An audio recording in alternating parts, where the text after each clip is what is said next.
欧洲领导人接连访华，令印度忐忑不安。普京新外交政策是想撮合中印，理清根本性问题就不是难事儿。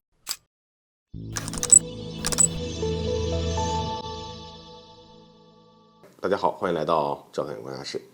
随着法国总统马克龙确定了访华日期，那么已经有不少的欧洲领导人在近期接连的要前往中国了，这引起了印度的高度重视。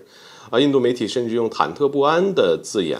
因为这些消息在印度看来呢，是欧盟在向中国释放加强贸易合作的信号，而相对的就会影响印度与欧盟的合作力度，让印度的损失大量的欧洲市场。坦白说，印度这种担忧完全是冷战思维下的零和博弈。在全球化时代的今天呢，各国都进行频繁的合作，把整个市场不断的壮大，那么才是当下最好的选择。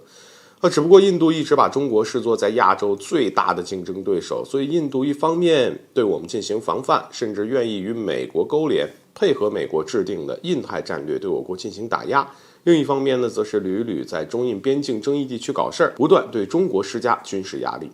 所以以印度现在看到欧洲国家对中国释放友好的信号后，就以为中国让欧盟减少与印度之间的合作，这也是一种以小人之心度君子之腹的心态。众所周知呢，随着中国快速崛起，中国不仅对全世界做出重大贡献，扶持一些经济困难的国家，更是提出了一带一路倡议。而正在帮助越来越多的国家解决实际的问题，中国也向印度释放过善意，愿意与印度进行贸易上的合作。而按理来说，中印两国都有着庞大的市场，能够互相消化大量的产品，但是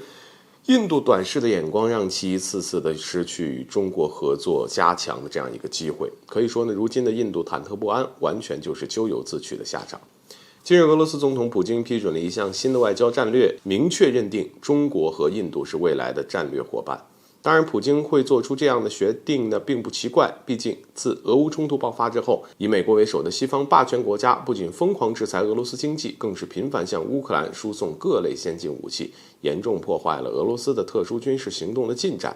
所以，俄罗斯现在只能团结一切可以团结的力量来对抗西方霸权集团。但不管怎么说，普京表达出了想让中印握手言和的态度。而对于中印来说，俄罗斯是重要的合作伙伴，普京的态度呢也必须重视。早在之前俄罗斯制定的远东开发计划的时候呢，就准备拉中印一起参加。相信当时普京就有调解中印矛盾的想法，只不过随着这个新的外交政策，普京的态度更为明显而已。那么中印能否在普京的调解下互相建立起信任的关系呢？其实早在之前，我国就回答了这个问题，只要印度能够厘清几个根本性那么中印之间建立信任关系就不是难事儿。首先一个问题就是印度要想清楚，中印成为对手进行对抗，最终谁都不会是受益的一方，只能便宜那些霸权国家。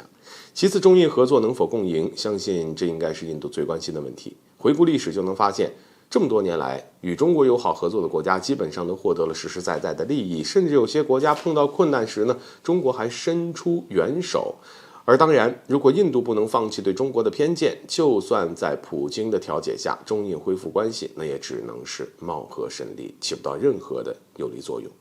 另外一点就是印度跟随美国的脚步打压中国的举动，到底能让印度收获什么？的确，美国会承诺出售一些武器，但是按照以往美国的行为，一旦彻底点燃中国的怒火，美国必然会把印度当成替罪羊来平息中国的怒火。所以很明显，招惹中国的风险呢，美国会让印度独自承担。而更为重要的是，中俄近些年来在各种先进武器领域上的合作也不少，其实完全能够提供印度所需要的武器装备。